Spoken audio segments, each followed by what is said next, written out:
¿Tuvieron tiempo de dormir la siesta? Me parece que no.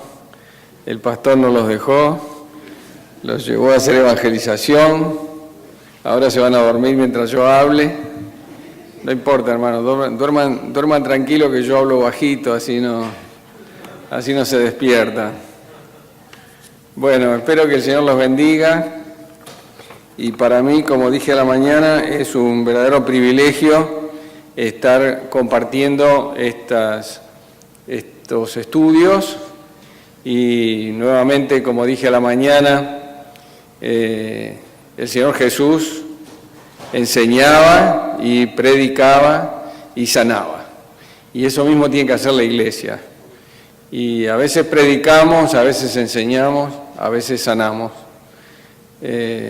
Lo que hoy hacemos es más bien tipo de enseñanza. De modo que si usted tiene alguna pregunta, levanta su mano, dice, por favor, pastor.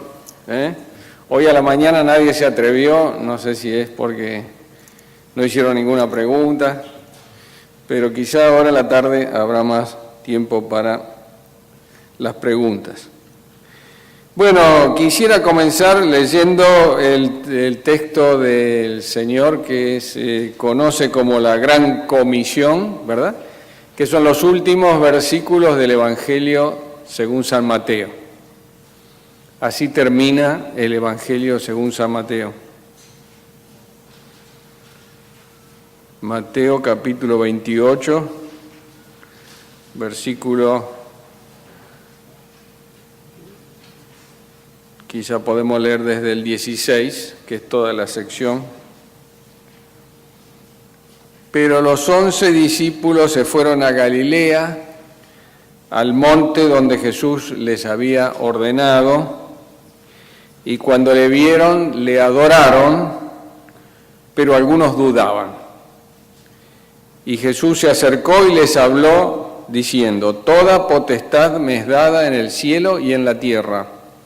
Por tanto, id y haced discípulos a todas las naciones, bautizándolos en el nombre del Padre, del Hijo y del Espíritu Santo, y enseñándoles que guarden todas las cosas que os he mandado, y aquí yo estoy con vosotros todos los días hasta el fin del mundo.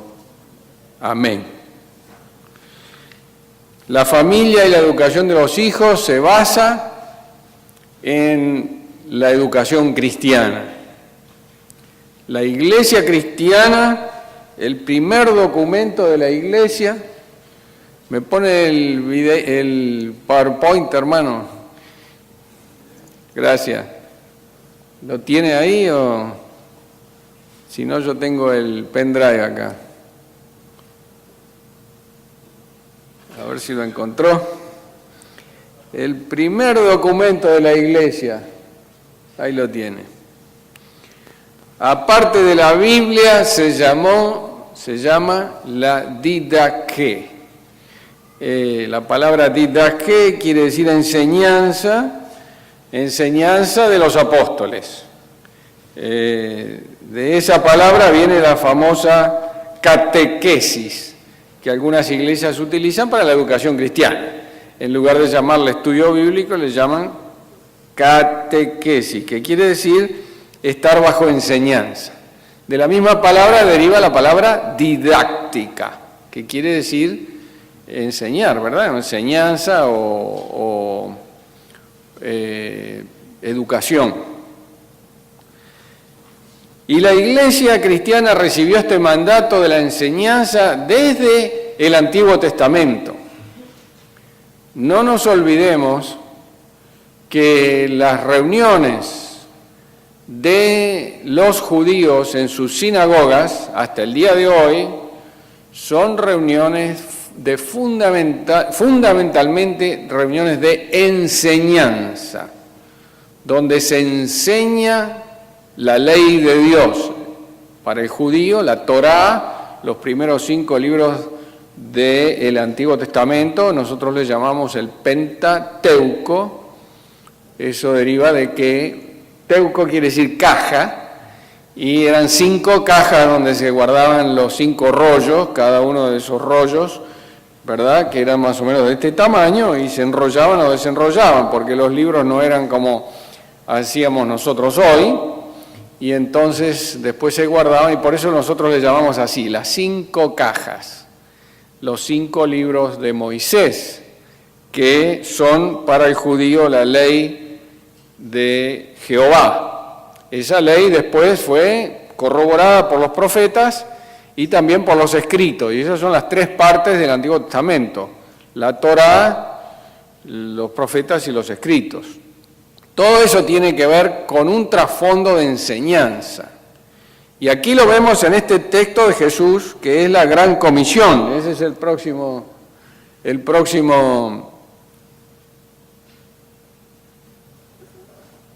Eso. La Gran Comisión, ahí les subrayé 2 veces donde Jesús claramente habla de que el mandato de la Iglesia es un mandato educativo. Ahora fíjense, él dice, por tanto, id y haced discípulos. Él está hablando a los discípulos y les dice que hagan discípulos. Y después, ¿qué dice? Después de que dice hacer discípulos a todas las naciones, bautizándolos, ¿qué dice? Enseñándoles que guarden todas las cosas que os he mandado. Usted se da cuenta que el énfasis del mandato está en la enseñanza. Jesús, cuando comenzó su ministerio, Mateo capítulo 5, ¿qué fue lo primero que hizo? Predicar, enseñar o sanar. ¿Qué fue? Enseñar. Se mandó el tremendo sermón del monte. Primero enseñar. Ahora, este mandato no fue solamente dado a la Iglesia. Este es un mandato que fue dado a la Iglesia y que también fue dado al hogar cristiano. Nosotros nos olvidamos que la fundamental educación que recibe o que recibía un muchacho judío y que sigue recibiendo, la recibe en el hogar. No la recibe en la sinagoga, a pesar de que la sinagoga le enseña, no la recibe. ¿Dónde se celebra la famosa Pascua de los judíos? ¿Dónde? ¿En la sinagoga? No, en el hogar. Cada padre de familia es el que, o madre, o quien sea, que sea la cabeza visible de la familia, está responsable de realizar la cena pascual. Y nosotros lo sabemos porque tenemos amigos que nos cuentan, ¿verdad?, qué es lo que ellos hacen y cómo lo hacen, y las preguntas que se hacen, ¿verdad?, en la Hagadá de Pesaj, como le llaman ellos, y entonces preguntan, ¿por qué celebramos esta cena? Y entonces el padre contesta, mi padre era un judío errante, ¿verdad? Y lee aquel famoso texto de el Deuteronomio, y así. De modo que la educación cristiana se da en la iglesia y en el hogar.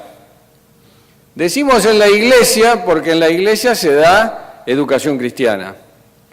Pero hermanos, el lugar fundamental donde se da la educación cristiana es en el hogar. Si usted es un padre, una madre cristiana, su principal tarea como padre, como madre, es educar a su hijo de una manera cristiana, enseñarle los valores de Jesucristo, los valores por los cuales él o ella, su hijo, su hija, tienen que vivir. Porque si usted no se los enseña, no se los va a enseñar nadie. La escuela no le va a enseñar valores cristianos, porque la escuela no puede enseñar esos valores, porque ya lo dijo el pastor, dice, fue mi hija y se entrevistó con una señora que era musulmana. Si la escuela se pone a enseñar valores religiosos, tiene que enseñar tantos valores como niños allí haya. Si hay musulmanes, hay que enseñar los valores musulmanes. ¿Y qué sabe el maestro si no es musulmán de cuáles son los valores musulmanes? ¿Y qué sabe el maestro si no es bautista cuáles son los valores de los bautistas? Entonces la escuela no te lo va a enseñar, la iglesia te lo va a enseñar. Pero ¿cuánto tiempo pasan los niños en la iglesia? Vamos a decir un tipo, en esta iglesia, un niño promedio, ¿cuánto tiempo pasa en la iglesia? Por semana. 3 horas, 8, cuanto más. ¿Cuántas horas tiene el día? ¿Y cuántas horas tiene la semana? ¿Dónde pasa el resto de sus días? Lo pasa fundamentalmente en el hogar, que es donde usted tiene que enseñarle y tiene que mostrarle cómo hacerlo. Hay 3 pasos en la educación cristiana y el primero de ellos es descubrir nuestras convicciones. Descubrir nuestras convicciones. Descubrir cuáles son aquellas cosas que nosotros creemos. Usted dice, pero ¿cómo? Si ya las creemos, ¿cómo hay que descubrirlas? Muchas personas no saben, no conocen, no se han adentrado en las verdades y en los valores de la religión que ellos dicen profesar. Y entonces a lo mejor están confundidos, o a lo mejor están engañados, o a lo mejor están nomás por estar, ¿verdad? Como mucha gente viene a la iglesia por cualquier motivo que no sea justamente aprender la verdad de Dios. Pero como cristianos, como bautistas, como individuos, como familias, todos tenemos una historia y tenemos unas creencias. Entonces tenemos que estudiarlas. Yo no sé si la iglesia tiene una declaración de fe o adhiere a alguna declaración de fe. No, me refiero a un documento. Se le da. Ahí está, los artículos de fe de la iglesia. A ver, ¿vamos a hacer un examen? No, porque lo hacemos pasar vergüenza. ¿Cuál es el primer artículo de fe de los artículos de fe de la iglesia? A ver. Ay, caray. No es para avergonzarse, es simplemente para que nos demos cuenta que esos documentos son documentos muy importantes. Si no conocemos esos documentos, no sabemos quiénes somos. A pesar de que en el fondo, sí, más o menos lo sabemos, o bueno, el pastor lo dice muchas veces desde el púlpito, pero hermano, hay que hacer como los hermanos de la famosa iglesia de Berea, que dice que cuando venían a las reuniones escuchaban con atención todo lo que se les decía y después volvían a las casas y comparaban lo que se les había enseñado con la enseñanza de la palabra de Dios. Entonces, si usted no lo hace, el único que se pierde la bendición es usted. El único. Y la única familia que se queda ignorante es su familia. Porque es su responsabilidad. Hermano, hermana, nadie lo va a hacer por usted. Póngaselo en la cabeza. El pastor no va a ir a su casa a hacer el culto devocional. O lo hace usted o en su casa no hay culto devocional. Y usted decida si usted quiere o no quiere. Entonces, si usted decide que sí, que usted quiere, que sus hijos se eduquen en el conocimiento del Señor desde chicos, ¿quién lo va a hacer? Dígame, ¿quién lo va a hacer? Lo tiene que hacer usted. Usted tiene que tomar la responsabilidad. Y si usted es el padre de familia, la toma usted. Y si el padre de familia no la toma, la madre. Y si no, el hermano mayor. O quien sea que esté en la familia y que diga, esta familia tiene que estudiar la palabra. Tenemos que descubrir nuestra historia. Tenemos que saber quiénes somos. Tenemos que saber por qué nuestra familia es bautista y no católica. ¿Por qué? Alguna razón habrá. No será solamente porque vamos a una iglesia donde tengo un montón de amigos y, ¿verdad? Y nada más. Entonces, primer paso es descubrir nuestras convicciones. Usted tiene que descubrirlas, ahondarlas, encontrarlas. Esto es como un baúl de fotos viejas, que usted tiene que ir y abrirlo y empezar a revolver. Si hace mucho que no se abre ese baúl, va a haber un poco de polvo y va a haber un poco de desorden. Pero a poco que usted se familiarice con esa fotografía, usted va a poder ponerlas en orden y va a saber cuáles son las más viejas y las más jóvenes y cómo viene nuestra historia. Y usted va a ir recobrando un sentido más importante de quién es usted y por qué usted está aquí, que no es ninguna casualidad, que usted no está aquí porque, bueno, así fue, así pasó, ¿verdad? Por alguna razón más usted está aquí y eso es lo que usted tiene que descubrir, para usted y para su familia. Y el segundo paso, si me ponen el video, es comprender nuestras convicciones. Una vez que las hemos descubierto, tenemos que entenderlas.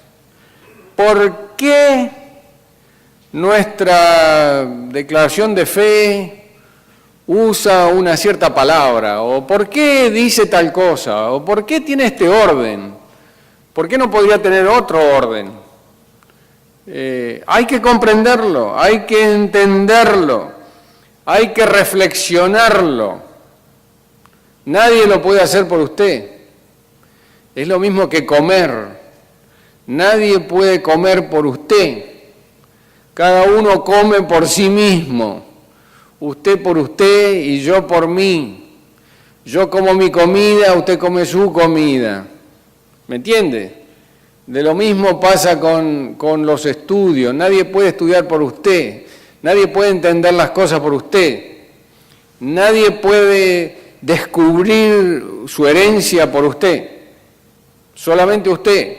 Hay que comprenderla, reflexionarla, hacerla suya, abarcarla con su mente, abarcarla con su espíritu, con su alma. Es decir, entender que esto es algo mío.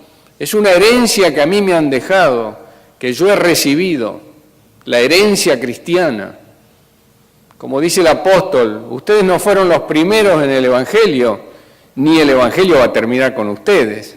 Como diciendo, nosotros estamos en medio de una corriente, como Jesús dijo a sus discípulos, ustedes han entrado en las tareas de otros trabajaron antes y ahora entraron ustedes. Como decía el apóstol Pablo a Timoteo, lo que has aprendido de mí ante muchos testigos, eso habla a hombres fieles que sean capaces de enseñar también a otros. Es decir, que el camino vaya continuando, hermano. ¿Me entiende? Entonces no lo pare usted, no lo detenga. Usted tiene que recibirlo y tiene que entregarlo. Es como en una carrera de postas.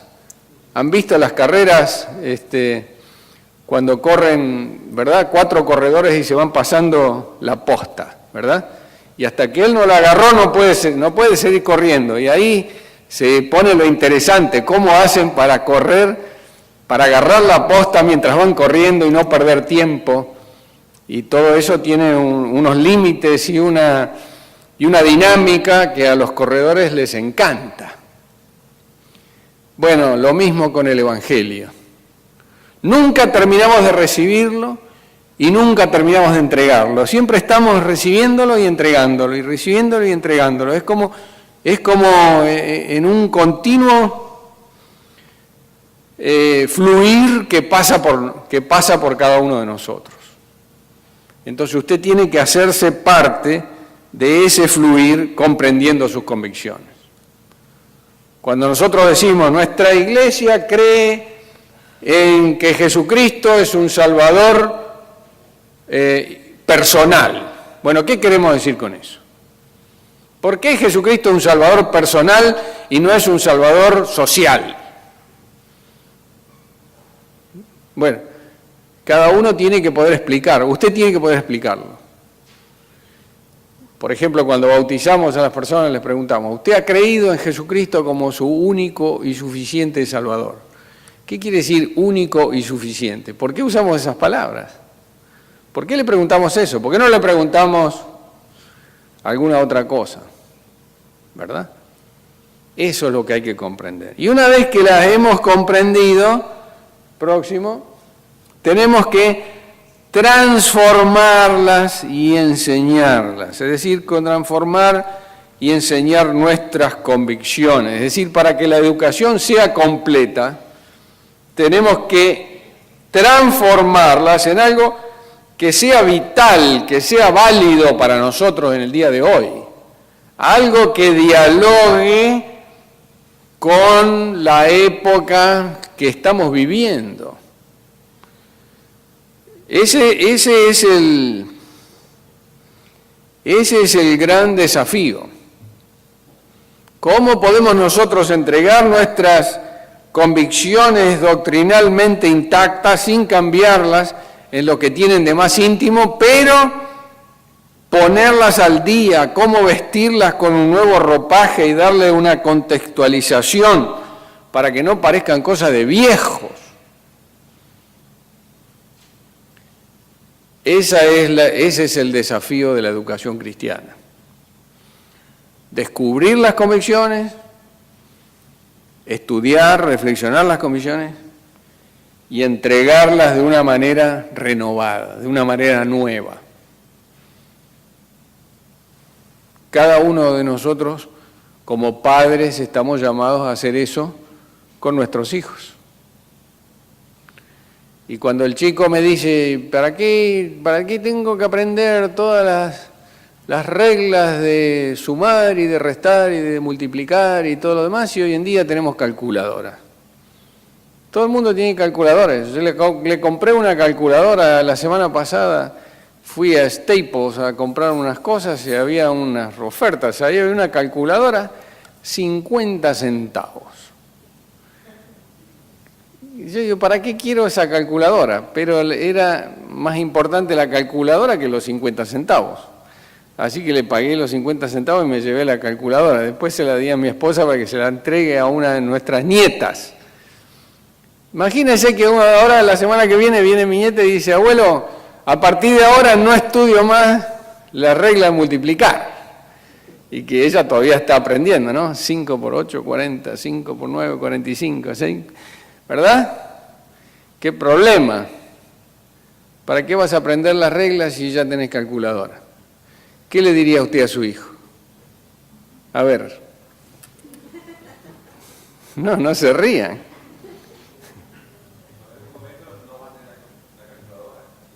Va al Staples y se compra otra. Si valen 50 centavos.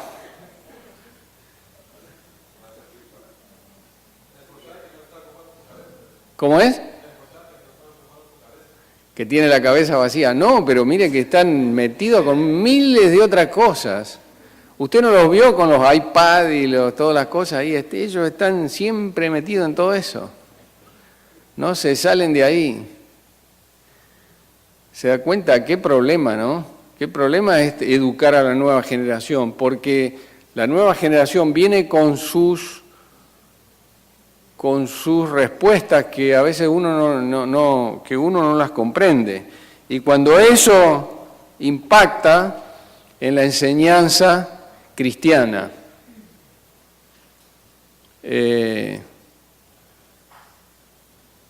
¿cómo lo hacemos? ¿Cómo lo hacemos? Recién ahora algunas casas publicadoras se están dando en hacer algunos jueguitos de computadoras con enseñanzas bíblicas y materiales bíblicos. Recién ahora, después de tantos años que hay cuantos jueguitos de tantas cosas, Angry Birds y todas esas cosas que la gente utiliza, ¿verdad?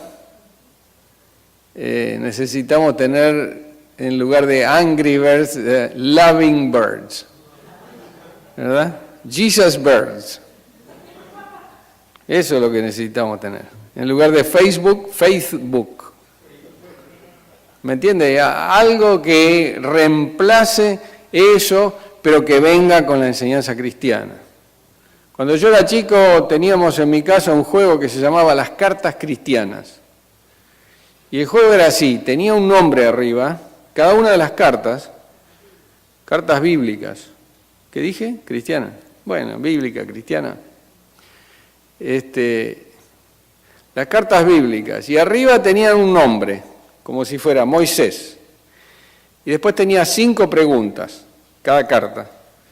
La respuesta de las 5 preguntas era Moisés. Por ejemplo, la pregunta número 1 sería algo así. ¿Quién golpeó con su vara el mar rojo y lo abrió en 2? Moisés. Noé. ¿Y quién fue el que primero hizo vino y se emborrachó con una viña? Y entonces se jugaba así, se distribuían todas las cartas entre los jugadores, ¿verdad? Era un Jeopardy cualquiera, sí. Se distribuían todas las cartas entre todos los jugadores, no importaba cuántos jugadores había, si había más jugadores le tocaban menos cartas, pero no importa.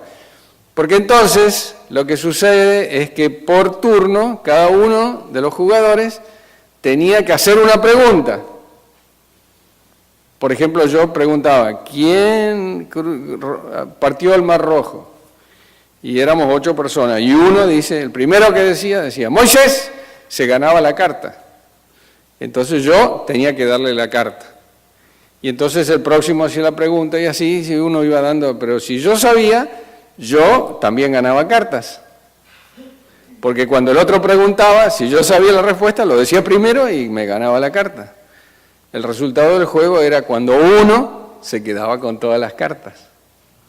Y a la larga, si usted va haciendo el juego, usted se va quedando con todas las cartas. El propósito era aprender la Biblia. Y mediante esas preguntas y ese juego, que era un juego sencillo, nos íbamos acostumbrando a descubrir ciertas cosas en la Biblia que de otra manera no lo descubriría. Bueno, me fui por las ramas, ¿verdad? Vuelvo al tronco. Próximo.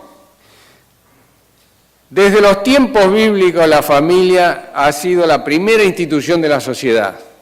Antes que Dios instituyera la iglesia, instituyó la familia. Cuando estaban en el jardín del Edén no había iglesia, no había religión, no había nada, había una familia. Dios la instituyó. Esa familia es un núcleo importante en la vida de una sociedad. Ninguna sociedad, la primera manera de asociarse en cualquier sociedad es la familia. Es decir, estar unidos familiarmente por lazos de sangre y lazos de sociedad que nos vienen dados por otras personas, por todos nuestros parientes que nosotros hemos tenido y todas las cosas que ellos nos han dado. Y la primera educación que una persona recibe, la más importante, es la educación en el hogar. Antes de que el niño, ¿a qué edad va el niño a la escuela? A los 6 años, ¿verdad? Antes de los 6 años, bueno, va a veces al, ¿cómo le dicen? Al preschool, al lugar donde cuidan los niños, al daycare, pero el primer lugar donde el niño recibe sus primeras enseñanzas es la familia. Y de la primera persona que recibe sus primeras enseñanzas, usualmente es de la madre o del padre, si falta la madre. Pero las cosas que usted le dice a un niño cuando ese niño está recién naciendo a la vida, lo impactan de una manera que ese niño nunca jamás olvidará. Olvidará sus palabras, olvidará sus acciones, olvidará muchas cosas, nunca olvidará esas primeras cosas que aprendió cuando era niño, aun cuando todavía no sabía ni hablar, pero las aprendió. Por eso, próximo, la educación cristiana comienza en el hogar. Las cosas más importantes de la vida se aprenden en el hogar. En el hogar se aprende a llorar, en el hogar se aprende a perdonar, en el hogar se aprende a defender, en el hogar se aprende a pelear, en el hogar se aprende todo lo que verdaderamente vale, a pelear con reglas limpias, ¿no? Aunque a veces ninguna pelea tiene reglas demasiado limpias, pero en el hogar se aprende todo lo que hay que aprender que vale la pena aprender. Hace algunos años atrás, un pastor escribió una serie de libros, uno de los libros, el primero que escribió, el más famoso de todos, se llamaba así: todo lo que vale la pena aprender, lo aprendí en el kindergarten. Así decía él. Como diciendo, las cosas más importantes de la vida se aprenden antes de los 7 años. Y entre ellas se aprende la fe. Si usted no le enseña a su hijo a tener fe, con sus acciones y con sus palabras y con lo que usted diga y haga, su hijo no lo va a aprender. La fe es como un lenguaje, de modo que usted le enseña el español, ¿no es cierto? Que vivimos en un país donde se habla inglés, pero usted quiere que su hijo aprenda el español, entonces en su casa usted le habla español, le habla, insiste y le dice, háblame español, porque usted quiere que sea bilingüe, ¿no es cierto? Cuando sea grande, que pueda hablar los dos idiomas, va a tener más futuro, va a tener más oportunidades, va a tener mejores trabajos, porque habla los dos idiomas. Usted vio ese muchacho que vino hoy a la mañana y dio su... ¿qué fue lo que...? Una presentación, ¿verdad? ¿Cómo le costaba, pobre, expresarse en español? Tan fácil que es el español, y el pobre muchacho no... ¿Se da cuenta? ¿Por qué es tan fácil el español? Porque usted lo aprendió cuando en su casa, cuando usted era un niño. Entonces, parece muy sencillo cuando las cosas fueron aprendidas así. Enséñele la fe así también a su niño. De tal manera que cuando él sea grande le parezca lo más natural tener fe. No le parezca una cosa, ¡ah! Tiene fe. ¿Verdad? Como mucha gente pregunta, pastor, ¿y cómo hago para tener fe? Porque no le enseñaron cómo tener fe. Creció como si fuera un huérfano de fe. Entonces en el hogar se enseña la fe, y lo que el hogar no provee difícilmente lo va a cubrir otra institución. La escuela no se lo va a enseñar, la iglesia intentará, pero no podrá, porque usted no se lo enseñó en el hogar. Y si usted quiere que su hijo nazca y viva como un descreído, critíquele todo lo que él aprende por ahí. Si él aprendió algo en la escuela, critíquelo al maestro. Si aprendió algo en la iglesia, critíquelo al pastor. Critique. Cuando su hijo tenga 18 años, no va a creer en nada ni en nadie. Porque lo que aprendió de usted, que usted se lo enseñó. Entonces la fe se enseña al hogar. La próxima, el rol y privilegio de los padres es impartirle a los hijos esa educación fundamental por la cual van a vivir el resto de sus días.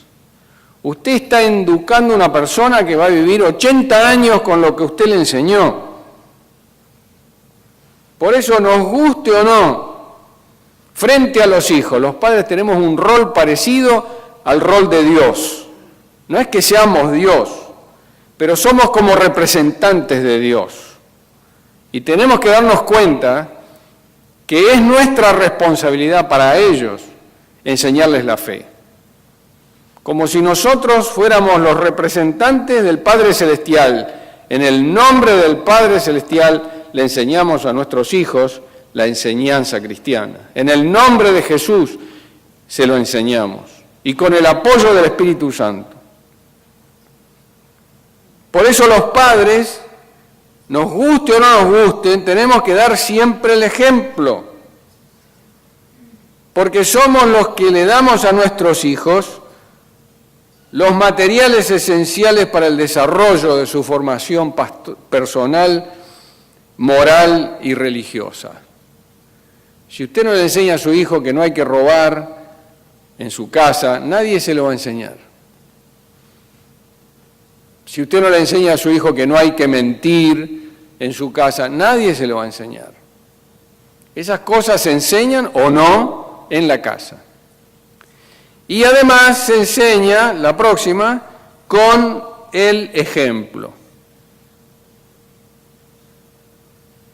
El ejemplo a veces puede ser positivo y a veces puede ser negativo, pero es siempre el ejemplo. Por ejemplo, un muchacho que es totalmente abstemio y que fue hijo de un señor que era alcohólico. Él aprendió con el ejemplo, mal ejemplo de su padre, alcohólico, que la peor cosa que él podía hacer en su vida es ser alcohólico. ¿Y qué decidió? No beber nunca más. Aprendió. ¿Cómo lo aprendió? Por el ejemplo, por el mal ejemplo. Dios quiera que se aprenda más bien por el buen ejemplo. Yo digo, hermanos, que el ejemplo es la manera más fácil, más segura, más eficiente y más práctica de dar a los hijos una enseñanza cristiana en el hogar. El ejemplo. Como dice el proverbio, instruye al niño en su camino y aun cuando fuere viejo, no se apartará de él. ¿Por qué? Porque lo aprendió con el ejemplo. Cuando él enfrente situaciones nuevas en la vida, se va a preguntar, ¿qué hubiera hecho mi padre o qué hubiera hecho mi madre si hubieran estado en este lugar? Y si su padre o su madre les dio un buen ejemplo, ellos van a saber qué hubiera hecho su padre o su madre si hubieran estado en ese lugar. Si a mi padre le hubiera tocado hacer esto, él hubiera hecho tal y tal cosa. Esa es la enseñanza del ejemplo. Se enseña con el ejemplo. Y ahora quisiera terminar mirando, repasando el próximo, esta guía para la educación de los hijos que Dios dejó a Israel en su palabra en el Antiguo Testamento, Deuteronomio capítulo 6, y que nos sirve también a nosotros los cristianos, porque para nosotros la Biblia es el Antiguo y el Nuevo Testamento, no solamente el Nuevo, también el Antiguo, y que dice así: Oye Israel, Jehová nuestro Dios, Jehová uno es, y amarás a Jehová tu Dios de todo tu corazón y de toda tu alma y con todas tus fuerzas, y estas palabras que yo te mando hoy estarán sobre tu corazón, y las repetirás a tus hijos, y hablarás de ellas estando en tu casa, y andando por el camino, y al acostarte, y cuando te levantes, y las atarás como una señal en tu mano, y estarán como frontales entre tus ojos, y las escribirás en los postes de tus casas y en tus puertas. Deuteronomio capítulo 6, versículos 4 al 9. Bueno, yo veo como 5 indicaciones, el próximo, del Shema. 5 indicaciones.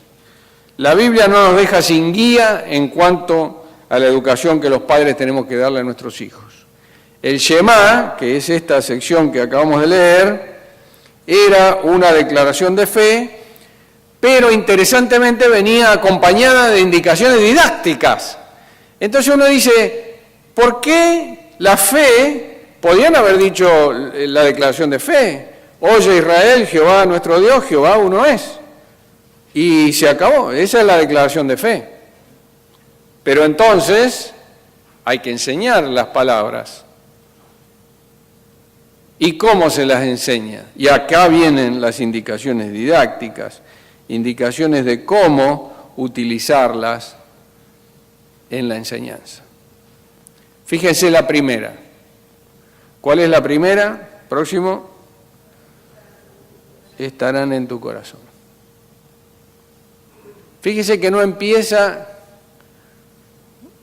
las indicaciones didácticas no empiezan con el niño, empiezan con el padre.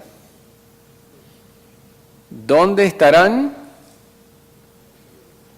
En tu corazón, no en el corazón del niño. No dice, y pondrás estas enseñanzas en el corazón del niño. No dice eso. Dice, estarán en tu corazón.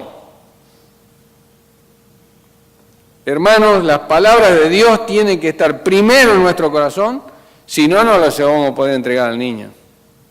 Tiene que estar primero en nuestra mente, si no, no lo vamos a poder enseñar. Tiene que estar primero nuestro interés como padre, porque si no, la enseñanza no va a salir. Como ya dijimos, la enseñanza es a través del ejemplo.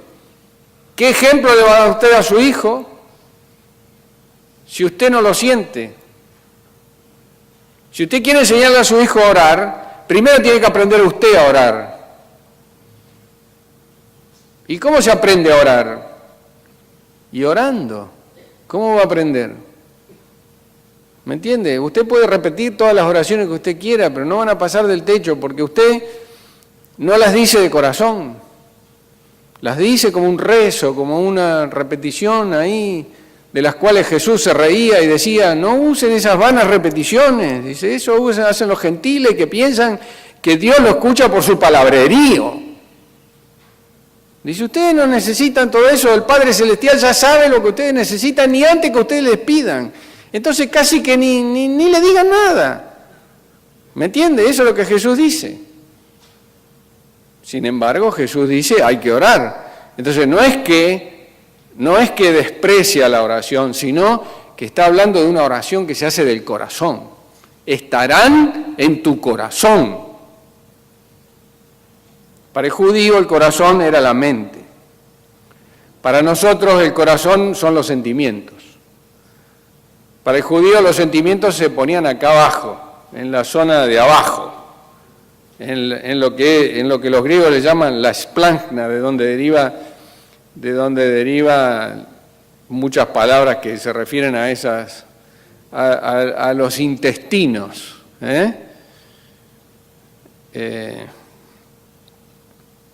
Ahí se ponían los sentimientos. Y el corazón era la mente, se pensaba con el corazón. El corazón era como la intimidad de la persona. Por eso dice, estarán en tu corazón. Y el número 2, la repetirás a tus hijos. Fíjese que no dice, se lo dirás una vez. ¿Qué dice? La repetirás. Hermanos, la mejor manera de enseñar algo es repetirlo. Repítalo. Yo soy profesor de griego y mis alumnos dicen, pero es muy difícil aprenderlo. No, no es difícil. Repítalo. Repita esa conjugación, repítala 5 veces. 5 veces todos los días y la semana que viene usted la sabe de memoria. Eso es lo que saben los publicistas de la televisión. La propaganda televisiva vende más por repetición que por calidad. Cuando ponen los avisos, usted ya se lo sabe de memoria y sin embargo lo vuelve a mirar. ¿Me entiende? Tanto lo mira que al final va y compra el producto. Así también es con la enseñanza de la palabra de Dios. No la repetimos, no la leemos. Las Biblias juntan polvo sobre los estantes y después nos preguntamos por qué nuestros niños no aman al Señor, ¿por qué no quieren venir a la iglesia? ¿Por qué? Y es muy lógico por qué. Porque no se ha desarrollado en ellos ese interés y ese deseo, porque ellos no lo han visto, no lo han recibido, nadie se los ha dado, nadie se los ha leído, nadie se los ha repetido. Se las repetirás. Fíjese el tercero. Hablarás de ella. ¿Cuándo hablamos de las cosas de Dios? No les voy a hacer, hoy le pregunté de cosas, no le voy a hacer otra pregunta, pero, ¿cómo contestaría usted si yo le hago la pregunta? ¿Cuándo habla usted de Dios con su hijo? Qué difícil pregunta, ¿no?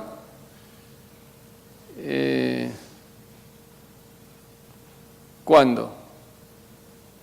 ¿Ve? Y acá el Shema te dice cuándo.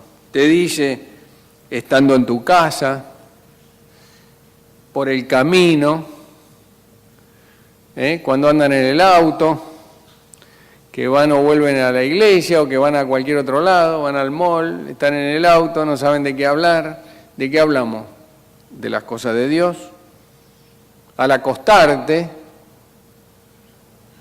claro, en aquel entonces no había televisión, entonces cuando se hacía de noche había que irse a dormir, pero muchas veces nadie tenía sueño todavía. Y entonces, ¿qué pasaba? Lo que pasa todavía en aquellos lugares pobres donde no hay electricidad, donde no hay televisión, la gente mientras está en la cama se pone a hablar y se ponen a contar y a recordar cosas viejas y mientras recuerdan todo eso se quedan dormidos. Y si alguien se queda dormido mientras ya no se le dice nada y ya está, ya se durmió. Al acostarte, hablar del Señor. ¿De qué cosas vamos a hablar esta noche cuando no haya televisión y cuando no haya luz? Al acostarte, cuando te levantes, es decir, siempre, en todo momento. Todo momento es bueno para hablar de las cosas del Señor. ¿Por qué no? ¿Por qué no? Siempre hay una oportunidad, si uno lo busca. Cuarto, no solamente hablar, hay que hacer recordatorios. El texto te lo dice, los atarás como una señal en tu mano. Los chicos hoy en día usan esas, ¿cómo se dice? Pulseritas de colores, ¿verdad? A veces tienen un mensaje, a veces no. ¿Por qué no? Hacer una serie de pulseritas con textos bíblicos. Las atarás de tu mano, te las pondrás como frontales entre los ojos. Bueno, esto ya es más visible, ¿verdad? Ponerse algo acá colgando ahí y que la gente te mire y dice, ¿qué le pasa? ¿Qué se puso ahí? Es que estoy recordando,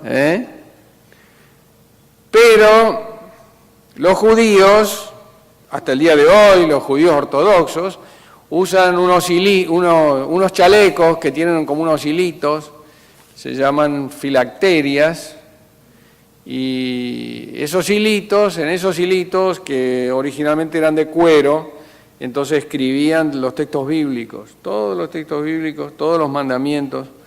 Ustedes saben que hay 618 mandamientos, todos esos mandamientos los escribían en tiritas de cuero y se lo ponían. De esa manera, claro, usted dice, bueno, pero eso era toda una ostentación. Y sí, era una ostentación, porque el que tenía el chaleco más grande parecía ser el mejor judío, porque la idea es que si lo tenés anotado es que ya te lo sabés de memoria, lo cual no es cierto.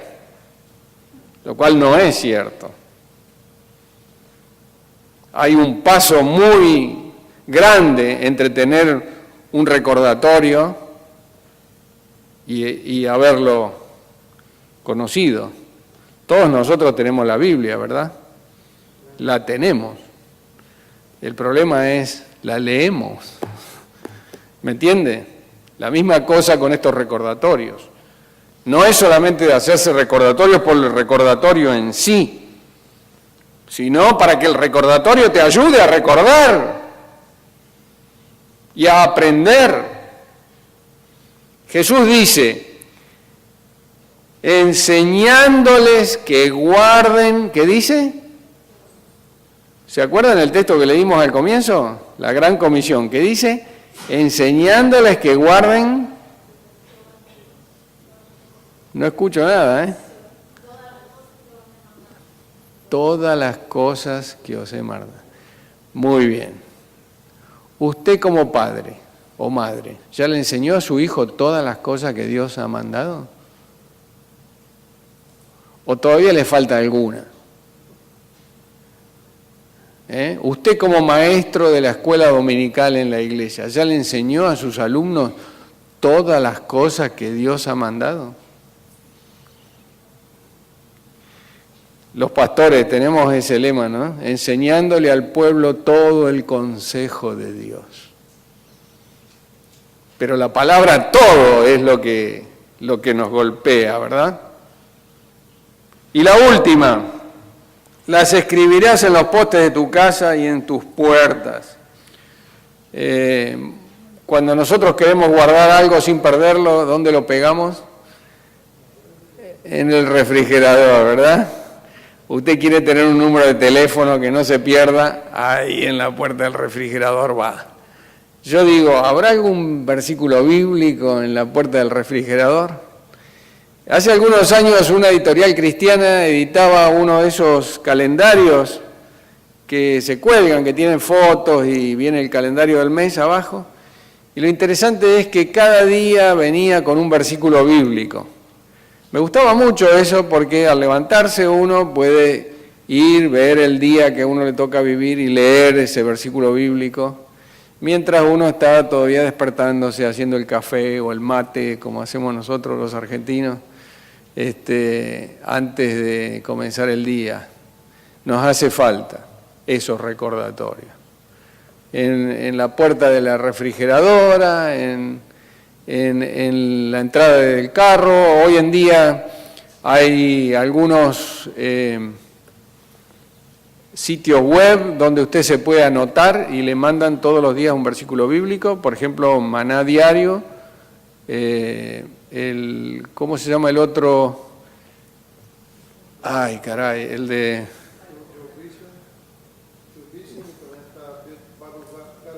Bueno, el pastor les va a decir dónde usted lo puede encontrar. Eso le manda a usted un texto todas las mañanas y usted lo abre en su teléfono, o en su computadora, o en su iPad, como sea. Usted lo recibe, es una manera de estar conectado. Anote a todos sus hijos, todas sus direcciones de email, Facebook y todo, póngale. Lo importante, hermanos, es recordarlo siempre y recordarlo en nuestra familia. Bueno, termino con esta historia de un padre que vino a visitar a un pastor y le empezó a contar todos los problemas del hijo y a contarle los problemas y se tomó un tiempo largo y al final le preguntó, ¿a usted le parece que yo ya debiera comenzar a enseñarle a mi hijo sobre todas estas cosas y todos estos problemas? Entonces el pastor, pensando que el niño era muy pequeño, le preguntó, ¿y cuántos años tiene su hijo? Y el hombre respondió, 7 años. Y el pastor dice, usted ha perdido los 7 años más importantes de la vida de su hijo. Y eso es verdad. Hermano, los niños, cuanto más niños son, aprenden más. Y si usted piensa que ellos no aprenden o que ellos son tontos, o que los niños no son tontos. Los niños son muy inteligentes, son más inteligentes que usted y yo juntos. Sí, señor. Sí, señor. Así salen los niños. La inteligencia va en aumento, hermano. Entonces no piense que porque su hijo no puede contestar cuando usted le habla, es tonto. No es tonto, él comprende. Y lo que más comprende su hijo son sus sentimientos y cómo usted se siente. El niño lo siente. Entonces es importante que, el último, comencemos ahora mismo, tomemos con suma responsabilidad la educación cristiana en cada uno de nuestros hogares y darnos la oportunidad de tener un hogar cristiano como Dios quiere que lo tengamos. Dios no quiere que nuestros hogares sean un desastre, hermano, pero depende de cada uno de nosotros. Entonces, yo no conozco el hogar de cada uno de ustedes. Y hay situaciones y situaciones. Hay personas que les toca vivir con personas que tienen muy malos hábitos. Hay personas que les toca vivir con delincuentes. Hay personas que les toca vivir con personas que son alcohólicas o que tienen cualquier otra desviación. Espero que no sea su caso. Pero aunque ese sea su caso, aunque sea un caso extremo, el caso de su familia, hermano o hermana, ponga a su familia en oración. Pídale al Padre Celestial la fuerza de ser usted el líder espiritual de su familia. y ponga en práctica estas cosas del Shema. Acuérdese de Deuteronomio capítulo 6. Vuelva a leerlo una y otra vez. Póngalo en práctica. Tome las enseñanzas de la Biblia y hágalas una realidad en su casa, con sus hijos, con sus nueros, yernos, quien sea que vive con usted, con su familia, con sus amigos. Usted va, no inmediatamente, pero al paso del tiempo, se va a dar cuenta qué gran cosa es vivir en paz y vivir con la paz del Señor. ¿Verdad? Cuando nos enfocamos en Él, la paz de Cristo llena todas nuestras necesidades y todo nuestro entendimiento. Bueno, no sé si tenemos alguna pregunta o comentario, o ya se nos pasó la hora, pastor. ¿A qué hora suele terminar este culto? Solía terminar.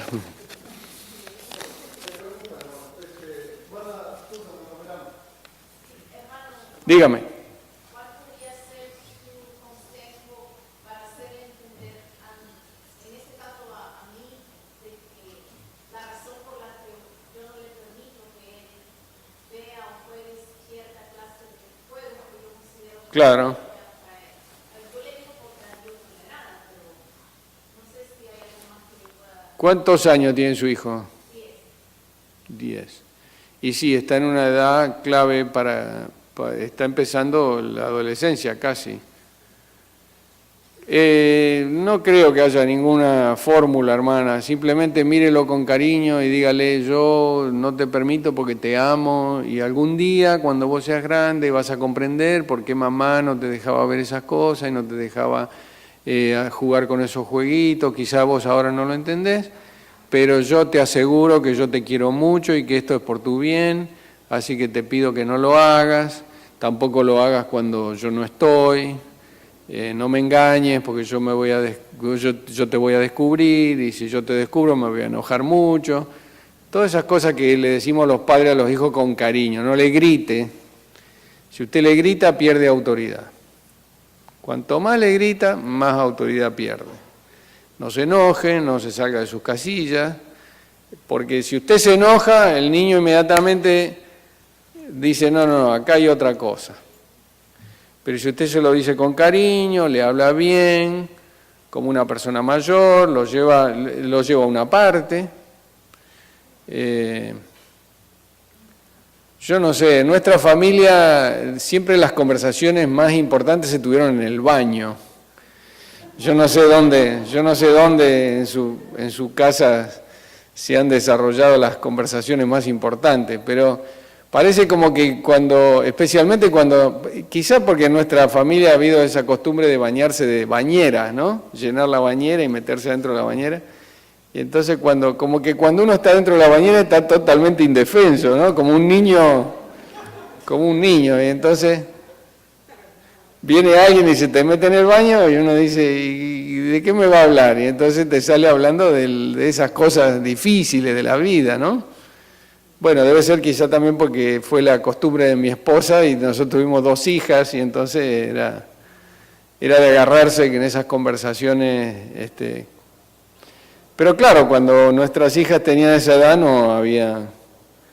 Lo peor de todo era la televisión, porque no podían ver ciertos programas, aunque nosotros nunca le negamos a nuestras hijas ver ningún programa.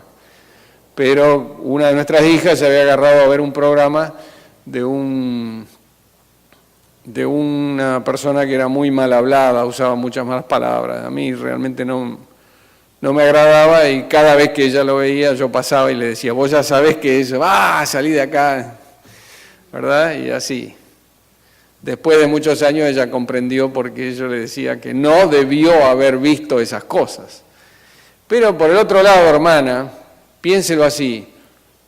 Usted no puede mantener a sus hijos tan apartados del mundo que cuando ellos se hagan grandes empiecen a descubrir todas las cosas que cuando ellos eran chicos nunca habían descubierto. Porque lo que puede llegar a suceder es que cuando ellos descubran todo eso, pueden pasar 2 cosas. O ellos se enojen con usted porque dicen, mi madre me mantuvo en total ignorancia.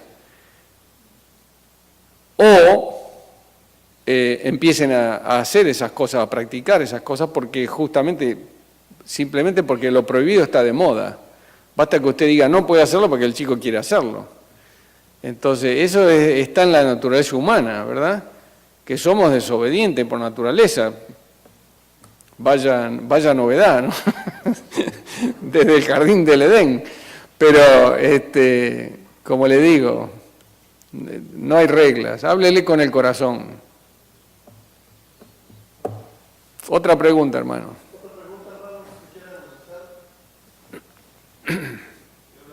Diga. Algún día los tendremos. Sí. ¿Cuál es la mejor forma de corregir a un hijo?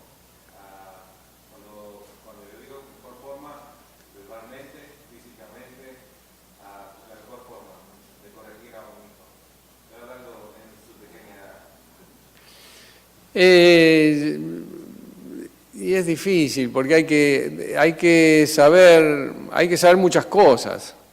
Todo depende del niño. Hay niños que son por naturaleza más dulces, más atentos. Hay otros niños que son más rebeldes, son más difíciles. Y en el caso de los rebeldes, usted se compra una cadena gruesa y lo ata a la pared. Claro, y lo vive encadenado. Es difícil. En este país, en todo país, es decir.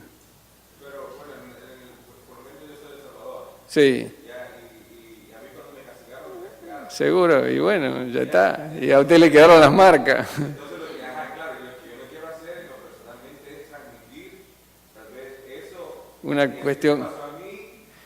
Bueno, pero la educación es una cuestión cultural también. Y usted no puede negar que usted es salvadoreño. Por lo tanto, su estilo de educar a su hijo tiene que ser salvadoreño. Cualquier cosa que usted haga, usted tiene que sentirlo. Y no tiene que hacerlo cuando usted está enojado. Nunca castiga a su hijo cuando usted está enojado. Si usted castiga a su hijo cuando usted está enojado, usted le va a transmitir el enojo suyo al hijo. Entonces el hijo se va a dar cuenta, cuando papá está enojado, más vale rajarse. Entonces, usted, antes de castigar a su hijo, tiene que pasársele a usted el enojo. A lo mejor le va a tomar varios días. Mientras tanto, su hijo va a pensar que usted no lo castigó. Pero entonces, el día que usted ya esté tranquilo, ¿verdad? Lleva a su hijo a una parte y le dice, hijo, lo que hiciste aquel día, ¿te acuerdas? Claro que se va a acordar. Está muy mal. Y ahora te voy a castigar. Y el castigo va a ser tal y tal cosa. Ahora hay castigos que son más... Uno piensa a veces que el castigo físico, corporal, es el peor. No. Yo hubiera cambiado algunos otros castigos por un castigo corporal. ¿Me entiende? Porque el castigo corporal... Ahora, si usted le va a golpear a su niño, nunca lo haga con objetos que lo van a lastimar. ¿No? El objeto no es lastimar al niño. No le golpee la cara tampoco, porque es muy obvio. Sí, son cosas que uno lee en los libros de psicología, ¿verdad? Cómo afecta la psicología al niño si usted le pega en la cara y cosas por el estilo. Pero, de nuevo, yo creo que cuando usted quiera castigar a su hijo, pídale al Señor que el Señor le dé sabiduría. Y Dios le va a enseñar qué es lo que ese niño necesita en ese momento. Es muy difícil hacer regla y decir, si el niño hizo tal cosa, usted tiene que hacer tal otra. Y si hizo lo otro, le da 3, y si no, le da 5. Esto es lo mismo que los curas que le dicen, rece 10 Ave María y 15 Padre Nuestro, para que Dios le absuelva de no sé qué pecado que usted cometió la semana pasada. Perdóneme, para mi modo de entender está absolutamente ridículo. Y lo mismo con la educación del niño. Hermana, usted estaba levantando la mano. Diga.